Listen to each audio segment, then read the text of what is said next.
You're in Emsolation. Well, hello there and welcome to Emsolation. My name is Em Rusciano and I'm hanging on by a thread. I'm a writer, a singer, a stand-up comedian, a maximalist power queen, a neurodivergent magic brain and a podcaster. And together with my best friend since I was 11, award-winning screenwriter, Mr. Michael Lucas, I bring you this podcast every week. Hello. How many days since the last episode have you cried? I've cried every day. I cried one day because I watched the Wild Robot. Oh, you did watch it. I told you. I didn't realise. I told you how emotional it is. But also it's about mothering. I didn't realise. Imagine me watching it? Oh, I know. With all of my children Elio, I know, in the lounge room with I Elio know. laying across my lap. Did you know that it was going to be about that? No. I just thought fun tech little running around things. I watched they asked me to come to the Melbourne preview screening last year and I watched the trailer and cried in the trailer and I said, not for mummy at this point in time.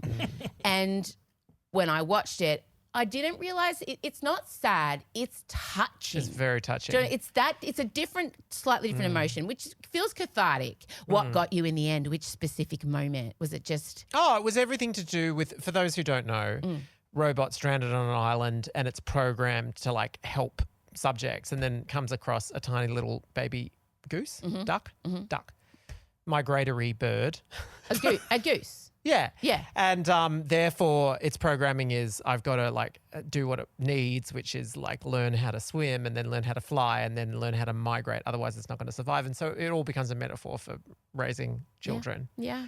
And the wild robot like pushes themselves to the very limit and just does everything possible and like is... And she's sitting there with her legs strapped up and she's missing an eye and things enough and she's literally leaking fluid, her lifeblood. Yeah. But she's just doing all that she can to get this child of hers, this duck, this goose, we're not sure which one, into the sky. Yeah. And I know. And we should also say that the duck goose, I love it that we've watched this whole movie, not entirely sure, but the duck goose feels conflict about decisions that the wild robot may or may not have made, as we all do about our parents. And so because of that, there is a moment, spoiler alert, where this goose bird, migratory bird, is going on its journey and does not say a proper goodbye and flies off on the mother that has given everything. And yeah, that was what got me. But now, it could get me now. It could get me now too. Yeah. No, I am completely, and I said this to my daughter yesterday, Marcella, I am completely out of the driver's seat with my emotions now, gone. I used to have maybe a toe on the brake. Okay, yeah. But now I feel like I'm 5 years old again. Elio has better, as an autistic boy, has better emotional regulation skills at this point in time than I do. I don't know what's going on. Your masking skills are probably more sharply developed. Correct. But I also, I've lost the ability to do that. But I feel like I'm dying emotionally. Like I don't know how to explain it, but it feels like whatever part of my brain is responsible for regulating my emotions is dying a slow, painful death. And then I watched this video where a woman was talking about how when you get to my age, oh my God, I cannot cry today.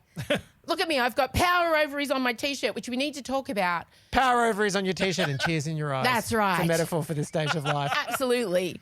But she said that when you get to your mid to late 40s, your body keeps score and all the ways in which you've betrayed yourself as a woman and been a people pleaser and broken your body as a mother, as we're talking about. In the wild robot. Yep. The ways that you have betrayed yourself come home to you and you start to grieve that and you start to, she said, while you feel like you are dying, you then eventually turn to face yourself and walk back.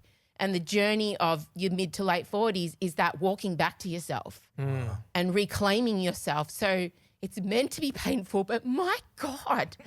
But then people say to me like, what's wrong? And I can't even tell you. I'm just sad. I feel real grief, but I don't even know what's going on. Like I'm crying now. I cannot stop crying. My poor family, except Scott.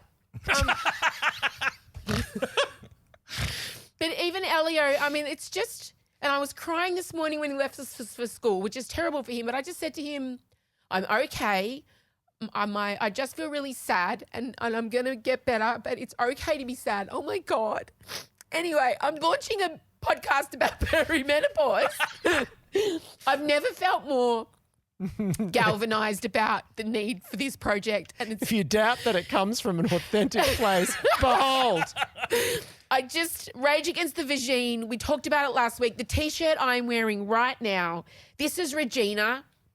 She is power ovaries. If you're listening, you'll be able to go to our social media and see a picture of Regina. I drew her. She came from a deep guttural place, but it is a pair of ovaries, smoking a cigar, holding 2 grenades, and she has a fierce brow and a look of determination on her face.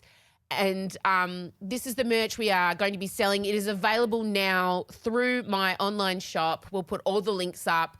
You can buy Regina on a T-shirt. You can buy Regina on a hoodie. She will be the symbol, the mascot, the emblem of perimenopause. You will see a woman wearing Regina in the street and you will give her a slow nod. You will just tip your little cap to her and keep walking. But I wanted you all to get her and wear her and have her with you so that it is kind of a little bit of it can be a warning flag also for if a woman is melting down in public or looks like she's close to, she's got Regina on. There's just this instant understanding. Like a pirate flag. Correct. Oh my God, it's the menopause pirate flag. Thank you.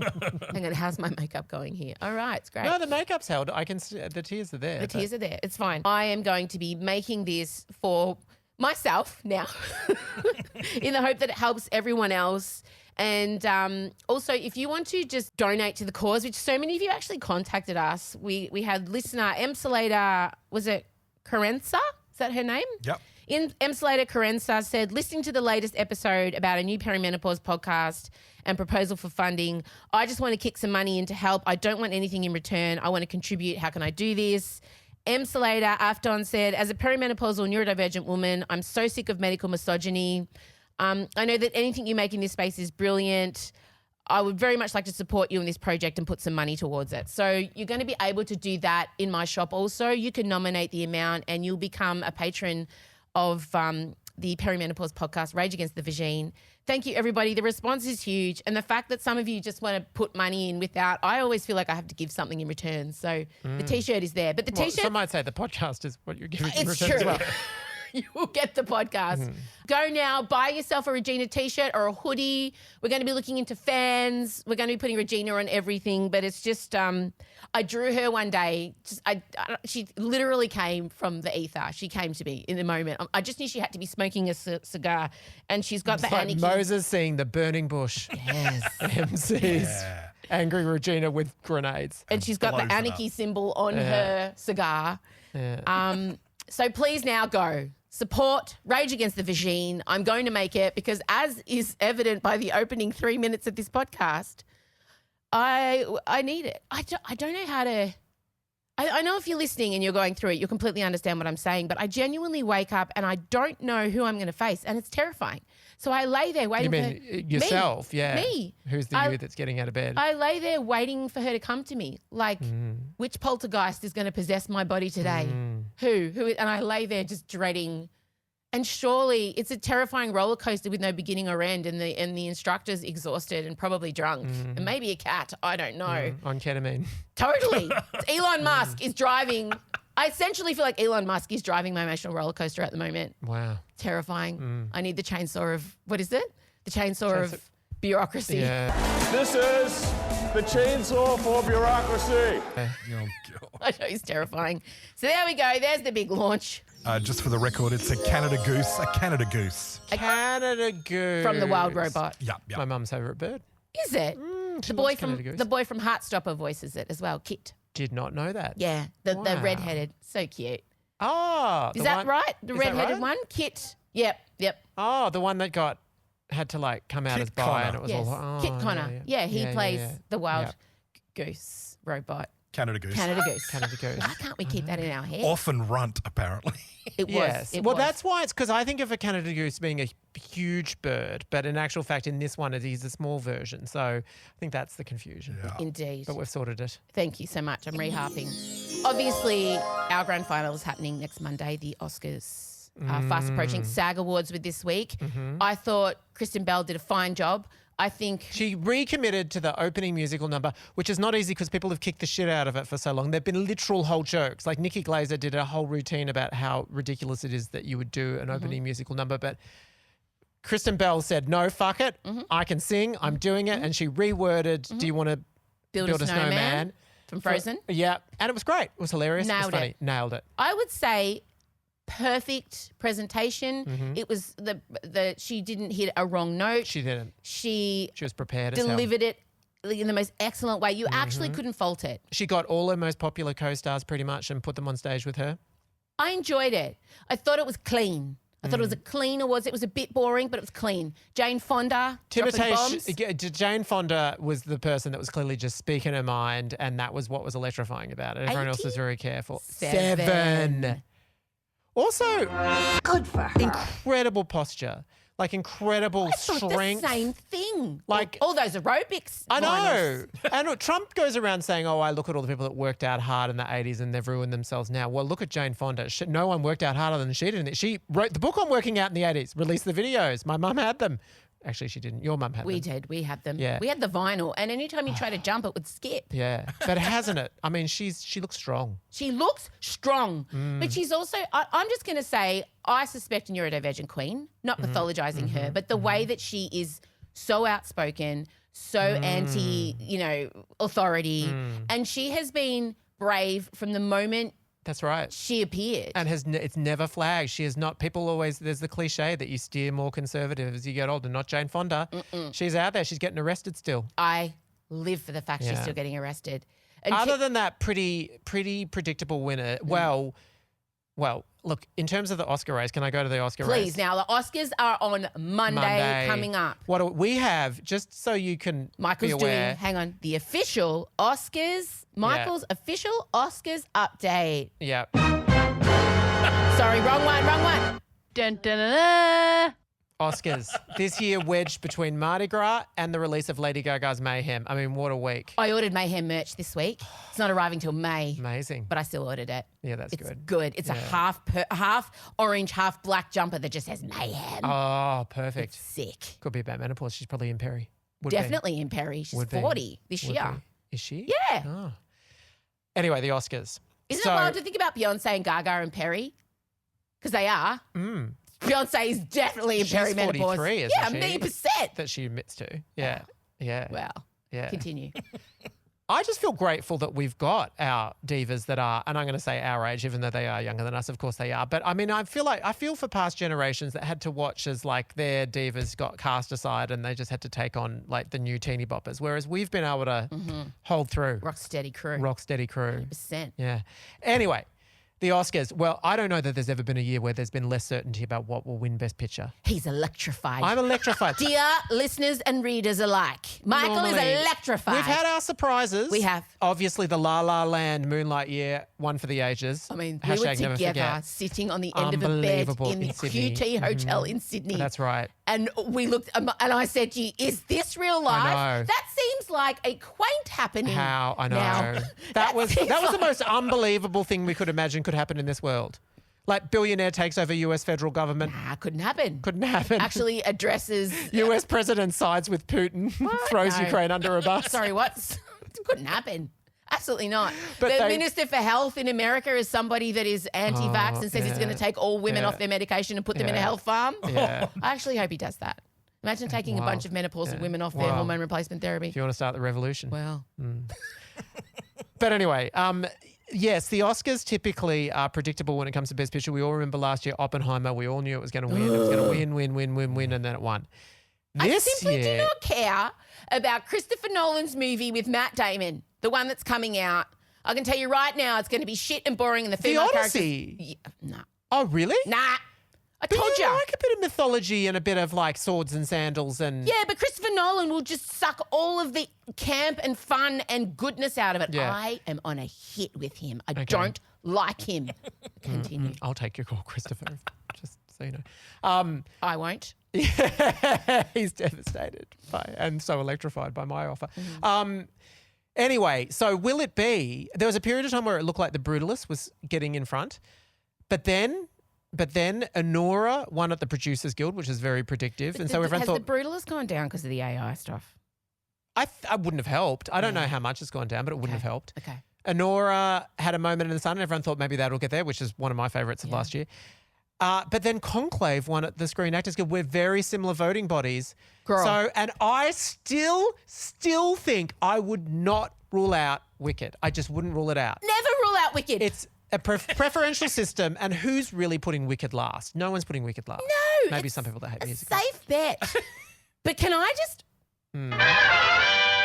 Fucking Conclave could be happening in real life. Conclave could be a reality TV show. I know. Girl, Yeah. old mate's in critical condition in the hospital. I know. I mean, can you imagine their marketing department? Can you can you imagine them just sitting there going, oh my God, this is, how Is do we it spin good this? How do we or spin? bad? We can't be seen as... What do we do? Oh, it's good. It's Good good. for the movie, good for It's the movie. But I do think that they just say nothing. And in fact, what they did at the SAGs was they had Isabella Rossellini express her thoughts and care towards the Pope, and that's what you do. On behalf of Conclave, we just want to wish him well, and also you can buy a ticket if you want to see the And film. also, if you want to know what's going to happen after he kicks the bucket, watch Yeah. Conclave. Yeah. Brilliant. But also, a complete unknown is having a surge. So Adrian Brody, who's the lead of The Brutalist, has been winning all season, but Timothée Chalamet got in front, declared he wants to be one of the greats. That's his goal. All right, well, thank you. I was not expecting this at all. Truly. I'll start by thanking my mother, who I'm here with tonight. She has been working at Actors Equity for 40 years, the stage union.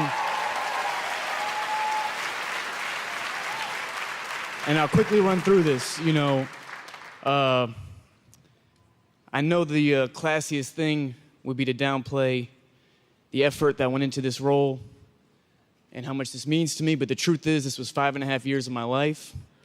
I poured everything I had into playing this incomparable artist, Mr. Bob Dylan, a true American hero, and it was the honor of a lifetime playing him. It's an honor I share with Monica, Elle, Edward, the entire cast, who in a genre doing a biopic that could be perhaps tired. Everyone gave it their all, so I'm deeply grateful to them. And lastly, I can't downplay the significance of this award because it means the most to me. And I know we're in a subjective business, but the truth is I'm really in pursuit of greatness. I know people don't usually talk like that, but I want to be one of the greats. I'm inspired by the greats. I'm inspired by the greats here tonight. I'm as inspired by Daniel Day-Lewis, Marlon Brando, and Viola Davis as I am by Michael Jordan and Michael Phelps, and I want to be up there. So I'm deeply grateful to that. This doesn't signify that, but it's a little more fuel, it's a little more ammo to keep going. Thank you so much. Like Michael Jordan, and he means the basketball player. I love that he did include Viola Davis as one of his greats. Respect. Mm-hmm. You also said Michael Phelps. Yes. Well-known stoner, swimmer, That's Olympic right. champion. Yep. I love that. I love it. Can I tell you, it appealed to me that he said he wants to be one of the greats. I know. That electrified me. Yeah. I really enjoyed it. I was like, here's some backbone in the tiny man. My Australianness in the moment was like, and then I realized, no. I don't have that. Yeah, no, I know. I don't have that. I have Also, it too much. you know when they talk about imposter syndrome with women? Yeah. I don't have that. Yeah. I don't have imposter syndrome. No. I think for a while I felt like I had to say I did, but I genuinely don't. No. I've worked really hard to get where I am, and I think I deserve it. Yeah. Maybe it's an autism Quotes thing. I don't very know. similar to Angela Bassett, who just this week reflected on her loss to Jamie Lee Curtis in the last year's Oscars. No, year before. Anyway. I enjoyed it. Yes, tell me. So basically, it's anyone's game for Best Picture, and I cannot remember a time where there's literally been 5 films, and it would not be surprising it would be surprising for anything to win at this point. We've just got no idea whatsoever. Actor, it's down to the wire between Timothée and Adrian Brody, but I think you'd have to give the edge to Timothée. I think we can all acknowledge Demi Moore has won Best Actress. We just need to, that will happen. Her speech, she's probably been working on, I think, now for 9 months, and it will be splendid. She'll hit every note. Perfect. I cannot believe she's going to get an Oscar For Substance. I loved it. I don't know what else to say. Oscar-winning performance. Yes, I think it's great. Of all of the lead women you've watched. Yes. No, I love it. I mean, you look. put her at the most impressive actoring of her craft. You're putting that at number 1. I'm going to doubt your judgment moving forward. I think she's giving a performance that no one else would have given or had the balls to give. The flaps. The flaps. Very to give. specifically, the Yeah. flaps. Yeah. Who signs on to that? Okay. And surrenders themselves to that level of crazy. We don't ever call men brave. Supporting for actress. showing their dicks. Yep. We just don't. We don't. Men don't get called brave. You don't think? for looking. That's because they don't show their dicks. Well, for going full UGG. They don't get called Right. brave. Like Colin Farrell's not being called brave for going and looking like the penguin. Yeah, but also he's under a mountain of latex. That's not his real body. Well, any man that's put on a bald cap or whatever. Yeah. It just makes me uncomfortable that women are being called brave for not dolling up. That's all. I would say it's a bit more than not dolling up. Whatever. Yes. Supporting actress looks like Zoe Saldana, who has managed to avoid the Sofia Garçon controversy. And so who is going to the Oscars? They have confirmed she will be there. Radio Reset. Yeah. So Emilia Perez, very divisive. Em hates it, hasn't seen it, but hates it. No, do you? Yeah. Have you seen it? Refuse No. to see it. Refuse to see it. But I hate it. And I think I've been proven right. The trans leading actress is nominated for the Oscar, but then they dug up her old tweets, not even that old. And she was Not saying old. terribly racist things. And so And no ambiguity. Netflix, no. In No those way to spin tweets. it, nowhere to hide. Netflix then, who is the distributor of Emilia Perez, suspended her campaign. But now it has been announced that she will be going to the Oscars. So can you imagine when she's on the red carpet? Imagine people would be giving her a very wide berth. She needs to arrive in the Popemobile and drive down in that. Will she do the red carpet? That's my question. Yes. Wow. I genuinely don't. She has not apologized for the tweets. She hasn't No. come forward and thrown herself on any sort of sword. No. She, if anything, has doubled down. So I don't know that she thinks she's done anything wrong. But I think people forget queer people, trans people, disabled people, they can be assholes. I think there's this infantilization around, do you know what I mean? Around, oh, he's gay. Gay men are some of the most misogynistic people I know. Oh, there can be racist problems in the gay Exactly. culture, let me tell you. And Just go on Grindr. when someone's like, oh, he's autistic, yeah, you can be autistic and still an absolute asshole. That's right. Do you know what I mean? This weirdness of just because she's trans, then, oh no, but trans people can't do mean things. Yes, they can. It's wild to me the way society, infantilizes people who are, different. And I think, I think she's going to show up with her head held high in an amazing frock. Defiance. I sense nothing but defiance from her. Well, also, I mean, if you can imagine to live your life, to live and transition and all that sort of stuff, there's got to be a certain level of defiance that you've needed to get you this far. And unfortunately, it's not serving her well in this particular aspect. Absolutely not. So make your predictions. So, but Zell's, Yes. my prediction is I'm going to go Wicked for best film, and that just seems ridiculous at this point, but because it's won literally nothing except National Board of Review, but I'm still going to put It's it there. the only film that isn't drenched in controversy. Isn't it Stephen Brabbering its way to a... Conclave's not drenched in controversy. Ooh. No, Conclave is probably who you would, and I don't think A Complete Unknown's drenched in No, controversy. it's not. There's a couple. But it's just Brutalist and Emilia Perez that have struggled a bit. But Zoe Saldana, who's Yes, Best in Supporting Actress, she will category beat fraud. Ariana. Yep. Uh, Shouldn't be in that category. No. She Well, I should mean, be- you could even argue Ariana's a bit. Is she really? Yeah, but Zoe should be competing against Demi.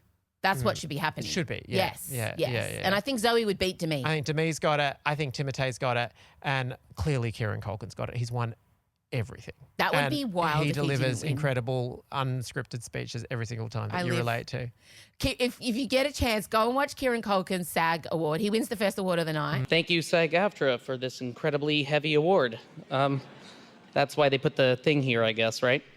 I don't think there's any way anyone can hold this for 45 seconds, which is the allotted time, Adrian Brody, 45 seconds.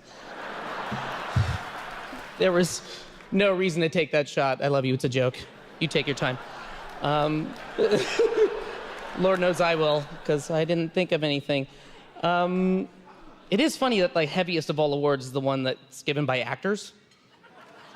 It's like, us, what we do. Means so much. You can see the meeting of actors. There's it needs more weight. Anyway. All right, moving on. I see the clock ticking. Moving on. There's one actor in the back that raises his hand and uses the word heft just to be seen. All right. I gotta say something here. Believe it or not, this actually means a lot to me. It does. hard to be sincere after that, or in general. But yeah, thanks. It actually is a huge honor. 13, 12, 11, I haven't said anything. Agent of Chaos. Yeah. Goblin. Hilarious every single time. I love him. Yeah. I don't know why. There's just something, I highly relate to him in every way, shape or form. I don't know that we'd work well together. I think it would be a bit stressful working with him. But I know Sarah Snook loves him and he loves her. Yeah, very much. So very I much. And enjoy I that. think the stressful cast member on that production might have been someone else. Jeremy Strong. Who is against in a riveting twist. And the other big news about the Oscars, which is confirmed today, Yes. there will indeed be a live Wicked medley to open the show. I'm not okay. We don't have confirmation of the songs, but I think we can predict that Defying Gravity will be one of them. I mean, of course it will be. And popular. What else? What would you do if you had to do three songs from Wicked? What is this feeling? Yeah, what is this feeling? Popular and Defying Gravity. Has to be. Also, like They can't do any songs from part 2. No. Has to be from part 1. And they're Yeah. the 3. No one's doing Dear Old Shears. Bleh. Absolutely not. What's Jeff Goldblum's song? No, I am a sentimental man's not till... no one's doing I'm a sentimental man. No. I would have boo 'em off welcomed. the stage. I would have wanted Dancing Through Life, but alas, Jonathan Bailey is on stage in the West End. No and will Dancing not Through be. Life. No, it's got to be about the 2 girls. It's got to be about. And I am, frothing. Can you imagine? I'm going to pass out. It'll be amazing. It's the first time we're getting them singing. First time. Holy, the enormity of this just hit me. What we're going to Yeah. be seeing. Yeah. Oh my God. Midday Monday, you will be. Someone do a welfare check on him. Could be 11. Just double check. Yeah. Yeah, It's yeah. all right. I'm ready. That's all right. We're not going to be together. You'll be out of body when it happens the first time, but then you'll always have it on YouTube and you'll just repeat watch. 1,000,000%. All right. Well, we'll see if your predictions come true. That was Michael's. That would have been like doing a segment with Kieran Culkin. I was just interrupting you consistently, just chipping in at you with stupid facts. Couldn't help myself. I didn't even notice because I'm that used to it. Now, over the weekend, my eldest, youngest, middle daughter. That was riveting. My eldest. No, she's not. Youngest. No, She was for a time my youngest. she was. For a good 16 was, years, she she was my was, youngest, she maybe less, was. 13 years. How's She was my the baby. maths? Not a strong suit. Yes, no, Odie Violante Russiano Barrow turned 18 last week. And then we had the blessed party on Saturday night. And I want to just talk you through the lead up to that because as mentioned at the top of the podcast, I am not emotionally well at the moment. As mentioned in Odie's actual speech on the night when she said, "It's been a week." My child did announce it's been a week. So I booked this party in, I want to say, October last year. So organised. I got the venue. It's the venue we had for your, I've always Cowboy, known about Disco Cowboy hip party. Ziggy's Disco Lounge. I've always loved it. I've always wanted to have something there. I made Michael have something there. But then finally I had a reason. And so I booked it in and I just thought, that's done. I won't think about it again. And then about a month ago, the lady who owns it messages me. She's like, hey, just checking in. These are our catering people if you want to use them. So, get in soon and let them know what you want. And I'm like, okay, sure. These are all the other things you need to do. And as the weeks wore down, as the catering people just sat there and I'm like, just call them. Just call them, order the food. And every time I went to do it, I didn't do it. So we are 7 days out and I know that you have to minimum give them 7 days notice for a big catering order. 7 days out and I'm like, just call them. I didn't. 6 days and 5 days, 4 days. We get to Friday and I wake up and I'm like, so stressful to me. I don't have any food organised for 80 people coming to my daughter's 18th tomorrow. Yeah. And so Odie and I, 2 chaos goblins, again, Kieran Culkin it, and we decided to go to Costco in the that's not Docklands. It was 38 degrees. I don't know, the Are traffic we in the day of? the day No, before. Day before. Okay. The traffic in Melbourne has been so sublimely bad at the moment. It's like we live in New York. I don't know what's going on. It's been off its tits. The freeway near my Yes. place is being completely dug up and Yeah. blocked. And so it takes, instead of 35 minutes, it sometimes takes me 2 hours to get home. 2 hours, Michael. So we're over at the Docklands. My car, I'm running on the smell of an oily rag. I couldn't stop to get petrol because the night before when I did need petrol, I was dressed in Kylie regalia. And so I had run out of petrol when I got back to your place after Kylie. But I drove home with no petrol in my car. But I was scared to stop because I was wearing all the pink crazy stuff. Sure. So I just thought, I'll do it in the morning. I got in my car in the morning. I don't know what's going on. And I'm like, go get petrol. I didn't get petrol. I drove into the city. I drove in to do Steph Claire Smith's podcast in the city. And Odie's with them, like, okay, let's get petrol. There's no petrol stations in the city. I'm like, okay, let's just go to Costco. There'll be a petrol station. So we are coasting into Costco. We couldn't have the air conditioning on in the car because we had no petrol and it's 38 degrees. Yeah. So I'm sweating. Then we get to Costco. I've left my wallet at home. I don't have my Costco membership card. You can't get into Costco. You can't get out of the car park. You can't do anything without your Costco membership card. So then we try and download it online. We can't do it. So then I'm like, fuck it. I'll just buy a new membership. I don't care. I'll start again. So then I'm standing out the front of Costco trying to buy a membership. Then I have to take a selfie. And then I try to use that card and like, no, you have to have identification to get the card. I'm like, that's the whole problem. I left my wallet at home. I don't have identification. And so they sent me to this lady at the counter, this older lady, and I tried to explain to her, I'm already a member, but I left my card at home and I just thought it would be easier if I started a new membership, but now it won't let me because I don't have an ID.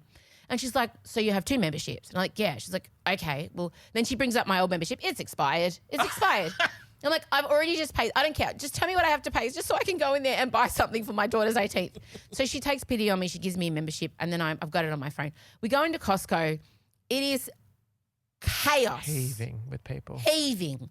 Friday afternoon in the Docklands. Yeah. So that Costco services all of Western Melbourne coming off that ring road.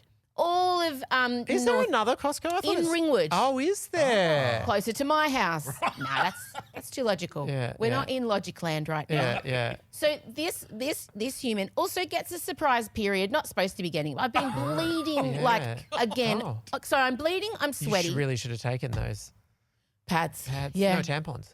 The tampons. So we get into Costco. We're wheeling this massive trolley around. We get all these alcohol. The kids drink these UDL horrible mixed can things. We're doing that. We get an industrial sized bottle of gin for you and Adrian, which by the way got drunk. It was like 2 litre bottle of gin gone. More than 2 litres, 5. Not by Adrian and I Wow. alone. Could have been. There was a lot of older women there probably by then. So we were in Costco. We're getting all the things. We get a huge chocolate, like little muffiny things. I don't know. I had no plan. I had no plan for the catering. Still no plan. Then we see that there's a Spotlight. So we go into Spotlight and I find catering boxes. I find that, the things Yes. that grazing platters come in. Yeah. So I just buy a bunch of those. Yeah. Then we go to a market and I just get every salami, cheese, olive.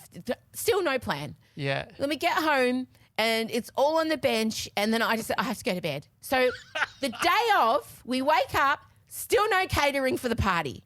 I did get petrol though. I did get petrol. Yeah. Did get petrol. And then I said to the girls, all right, we just got the boxes out. Odie's boyfriend Josh was there. Poor Josh. Poor Josh. Josh has really come into the family at an interesting time. But I just want to say he takes it with a grain of salt. I actually could not have AI'd a better boyfriend for Wow. Odie. Yeah. He's so great. And he said to me while I was making him make anti-pastel shazliks, shish kebabs. So we get a stick and I'd ordered them from Amazon with little disco balls on them. So I did order theming, useless things. Yeah. So you put a bocconcini ball, a leaf of basil, some rolled up prosciutto and a cherry tomato. Yeah. And then that's Yeah. so while he's doing that, he said, Scott said to him, oh, Josh, are you going to make a speech? To which I just turned around and said, no. He's only known Odie for 4 months. Josh was like, nah, it's okay. Oh, yeah. And Odie's like, well, he can if he wants. And I'm like, no, he's not. And then I He said, can, however, make the antipasta by Absolutely. hand. Yeah. and then I said to Josh, I said, I'm so sorry, was that too blunt? And he's just like, nah, it's think at this okay. point- And I said, thank God. He just gets it. Yeah. He just gets it. Yeah. And we need more men in the world who just get it. Yeah. I feel like saying to my husband, look at the example of this young man. Yeah. And when Elio was being rude, he was doing something outrageous, Josh went over to him and he said, Elio, you're playing with fire. Oh. Josh, if you are trying to curry favour with me, consider it curried. Yeah. It's butter chicken. It's delicious. That's right. It's, It's a curry it's so beyond nice. anything Scott Morrison could It's prepare. the best curry I've ever had. And Elio said, what does that mean? And Josh said, well, what happens if you play with fire? And Elio said, you get burned. And he said, exactly. And I'm like, more curry. Here's some more curry. Have a papadum. yeah. Oh, my God. We love Josh. Elio didn't sleep that night, but So we're all pitching in. We got all the platters made. We got a beautiful cake delivered. I did organise a cake. Thank God Ben helped me with that one. I did that the week before, didn't I? Yeah. Some things were super organised, but there was something about the catering that really made me feel angry and defiant. I just was like, I don't know why. I needed to push myself to absolute. I would have just turned up with a bag of chips at some point. I was really, which is very unlike me because I take food very seriously. But it's fine. I wrote my speech for Odie the night before I did. I stayed up very late writing my speech. Chella also wrote a speech. Josh did not. Well, And he got Scott the memo. said he was just going to YOLO it. Oh. Which, great, fine. It's what I did with the catering. Whatever you want, babe. Yeah. We got to the party. It was, of course, 35 degrees in Melbourne. Yeah. And You'd also bought fans though. I did buy fans. Yeah. We got upstairs. It was very hot. It's an upstairs venue with no open window. When I had my party in the dead of winter and it was still hot. So you were having it at the height of summer. I was dying. It was hot. Yeah. It was very hot. Your mother also positioned herself Right firmly in the in front direction of of the fan, Beyonce style. Air conditioner. Yes. So everybody came. They're all in sparkles. The drinks worked out. The catering worked out. It was all okay. And then it was time to give speeches. I gave my speech. And our greatest wish for you is that you never change. And I want to leave all of your friends and family tonight with a story that even when it was happening to me, I knew that I'd be telling it at your 18th birthday party. Odie was in grade 1 and we just moved house and everything was still in boxes in the garage. We were running late for school because we couldn't find her drink bottle. And I told her to go to the garage and look in the box full of dress-ups because logically that's where we put the kitchen stuff. She yelled, "Found one, it's pink!" And I said, "Great, pop it in your bag, let's go." Later that day, I received a phone call. "Hello? Hi, yeah, this is Sam from the school." "Oh God, is Odie okay?" "Yes, she's fine, but I'm calling about something she's brought to school with her." "Oh, what did she bring to school?" And my mind was racing at this point because there were many inappropriate things flying around our house at that point in time. And she went on to say, "As you know, we encourage the students to bring their drink bottles in and put them on their desk so they don't need to leave the classroom to get a drink. Odie brought in a drink bottle that we feel is inappropriate for school." And I said, "Oh, okay, well, she did go into the shed today to get a drink bottle. We're still unpacking, there's stuff everywhere. The drink bottle was in the dress-up box and, oh shit, so's my hen's party stuff. Sam, is the drink bottle pink?" "Yes." "Is it rubbery?" "Yes." "Sam, is it shaped like a penis?" "Yes." Yes, Odie had taken a giant dick-shaped drink bottle with her to school and popped it on her desk in front of all of her classmates and teacher. So proud.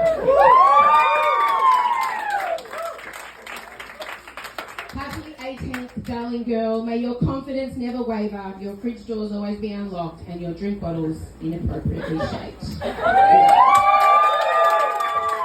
And the idea is that I have one child who's obsessed with organising and one child who just really runs on vibes. And thank God. And Odie is the vibe child, obviously. Yeah. It's been a completely different experience parenting Odie as to parenting Chella. And I'm glad for both of them, to be honest. I couldn't have two Cellas and I couldn't have two Odies. Thank God I have one of each. Yeah. And it was great. Scott's speech was, you were there? Impromptu. From the heart. He said, yeah, I mean, it was lovely. He said that Odie was a fantastic kid. And then he said, words aren't really coming to me right now. It was nice that he provided and the if only update. there's something you could do when words don't come to you in the moment. If it is well known that you're not strong on the fly, Yeah, you could pop a note down or two. you could. Although when I gave him my speech to read, he did say, "I've got some notes for you if you want them." Oh. And I'll let you imagine what my response was to Scott offering notes. Because as I handed him my laptop, I said, "I don't want your thoughts or opinions. I just want you to know where I'm going in case you want to write yours. No feedback, thank you, sir." Do you think that bitch listened to me? He was underlining things. I said, take that control underline off. Take that bold off that word. Yeah. Be Josh in this situation. Be more like, what would Josh do is going to be Scott's new mantra. And the answer is, shut up. And then, if you wish to describe how the night ended, Odie and her friends left the party. My favourite bit Can of you the night. explain Odie's friends too? Well, I'm glad you witnessed them. I think we need to contextualise. Em and I, if that's not already apparent, I particularly was entrenched in nerd culture and my friends were nerds. Odie has very cool friends, and Em put it perfectly in her speech when she looked across the crowd, and this was off the cuff, going, "You're all terrifying. You look like you're in Euphoria." And they laughed. But they did. They did. There was also one infamous moment where a guy with like sort of an extreme hairstyle, everything was going on with him, was like wandering through, and you got physically alarmed by him and raced towards her and go, "Do you know who that person is?" She was like, "Yeah, it's my friend." And you're like, Well, he looked 47. and it was just wandering through. But he's a nice one of Odie's friends. They're terrifying. I was scared. Every time someone came up the stairs. Chella's friends are much more similar to our friends, and they were all there till the end. Well, that was apparent. Yeah. So Odie and her friends left her own party at 11-ish. You were exceptionally gracious about it. So happy to have that happen. Yeah. It was fine. I was just... Well, it led to the magnificent turnaround that we then got to take over the playlist. Yes. So if you can imagine an empty, tiny discotheque and... Well, there was still about 10 people there, and that's all we needed. Correct. I took over the DJing. Mm-hmm. I was also cleaning up at the same time. Yeah, I was yeah, racing to yeah, get to the end of songs, yeah. and I was doing some dancing.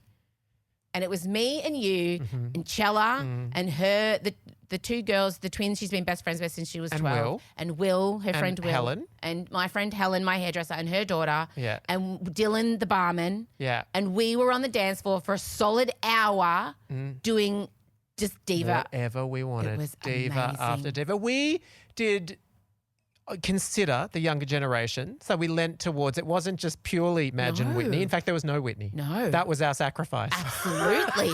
So we gave them the Dua Lipas and the Charlie XCSs, the tracks that we like. The Sabrinas. You loved a bit of Sabrina. I loved a bit of Sabrina, but it was just, I realised we all at our age need to normalise getting a group of 20 That's friends right. together, Locking down a space. everyone chucking in $100, getting a space and at a having time a disco. of your choosing. Like, I enjoyed it much more than my own 18th. What was your 18th? I don't know. Em had left the school we went to, and we were not in contact at each other's 18th. So what was your 18th? I didn't have one. That makes me sad. Although you would have hated it, but it still makes me sad. No, but we had my grandparents, both sets of grandparents round to my parents' house. Yeah. And I didn't have a 21st either. Oh. Or I had a 30th Mm. and a 40th. That's it. But I didn't have an 18th or a 21st. Were things strained with the people who perhaps may have organised an 18th and a 21st for me? Safe to say so. Yes. Yeah. Are there any photos of me from the ages of 14 to 30? Only the ones from Idol. Yeah. I don't exist from the age of about 13 on camera. You will struggle to find anything of me at all. There's not one photo of me hurdling or high jumping or doing any sporting endeavour. I can't show my kids how good I was. It doesn't exist. Wow. Yeah. You can also tell them what you want. So maybe there's a silver lining. You know, I invited the entire year level to my 18th. And who came? Almost all of them. I mean, like, I think we had about 110. I feel like you'd rebranded by year 12 though. The nerds had taken over Eltham College year 12. Actually, to be fair, in Eltham College, something happened sort of around like... I love how we're just ripping out the name of our school now. YOLO. Was that bad? No, we don't go there anymore. No. Well, something happened sort of in year 11 and year 12 that the social strata sort of all started to fall apart, blessedly. But also my birthday's in November, so it always falls in exam. So I had to have my party immediatly after exam. So it kind of became the like... Yeah. Yeah. And the two biggest, for some reason, my house that I grew up in had a granny flat for when my sister, she had her first child when she was in her 20s and moved in. But by that stage, she'd gone. And so we had this like granny flat house and I had the party there. For some reason, there were no lights turned on. It was almost pitch black. I assumed that my ghetto blaster was going to be enough for the sound system. It was not. You couldn't hear anything, but it didn't matter. Everyone just got absolutely stonkingly drunk in the way that we did abuse alcohol in the 90s. They still do today. I know they do, but my God. Not like we did. Yeah. And my parents, I remember my mum just sort of sitting in the yard, just sort of keeping a vague eye on the chaos. And I remember people climbing on top of wood stacks and serenading her with I Honestly Love You when they were off chop. But we survived. Wow. Yeah. And on that note, happy 18th, Odie. I'm glad Elio isn't 18 for a very long time. Let's not even consider how old we're going to be when he's 18. It's terrifying. Oh. It's actually terrifying. We'll still dance though. So I am 46 this week. Yeah. And Elio will be 18 in 12 years. You'll be under 60. Just. You're like Kristen Chenoweth. You'll just be hitting perimenopause. Girl. Lady. Sure. I just want to say it. I'm going to say it. I wasn't going to say it.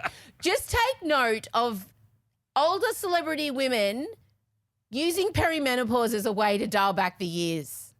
Women who are saying, yeah, I'm in perimenopause, it's really hard, and just knowing their age. And I genuinely think they are using it as like menopause light. Like it's because people say it starts in your 30s. And so maybe someone might accidentally think they're in their 30s because that's when perimenopause can start. And I'm saying, madam, I know your real age. And there is rosé and cobwebs in those ovaries, and that is it. Madam. All right, coming up in the sealed section, we're going to talk about White Lotus, our Kylie Minogue concert experience, and we're going to play a game of, we're going to bring it back, our favourite, the newsreader, where we attempt to read out ridiculous headlines with a straight face. I think I'm going to do well in it today. I will probably cry. Yeah. See you in the sealed section, and don't forget to buy your Regina merch. Don't forget to support Rage Against the Vagine. Please go now. Thank you so much. Bye. Emsolation Extra. Hello there and welcome to the sealed section. Thank you so much for being a subscriber and supporting us. And if you're on a 7-day free trial, just let it roll over, babes. You know it's worth your money. Just do it. Why wouldn't you? Why wouldn't you? I so would sign up to this and just forget because of the ADHD. But then every week I'd be pleasantly surprised. Yeah, you'd be like, oh, I get Oh, this. thank God. Yeah. Thank God I forget to cancel things.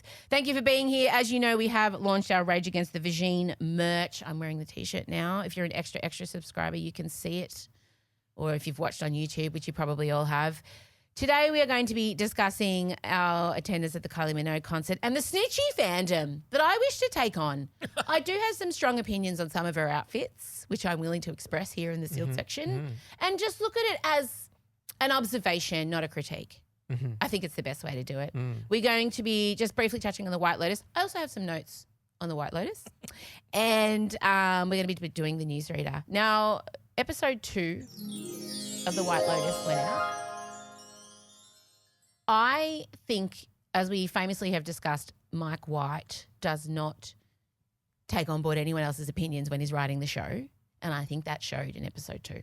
Because the way he wrote the interaction between the 3 blonde women felt like a gay man's interpretation of a bitchy conversation between 3 blonde women. That's probably why I loved it. I would say so. It felt very Sex in the City, which was essentially 3 gay Or men. some might say Nina and Billy. No, but the difference with you is that you involve women in the creative process. You have female directors. And to be clear, Offspring was created by a woman and directed by women. Correct. Directed by women, created by a woman. You have female writers in the room. Also, your actresses. Yes, they're very input. vocal. I don't know how, maybe his actresses are. I mean, I can't imagine Carrie Coon just Do you accepting think anything. he would be someone who would be as accessible as you are to his actresses? I don't strike someone who does. Woman claims, I'm named after my mum's favourite booze and I don't drink tequila Cheyenne.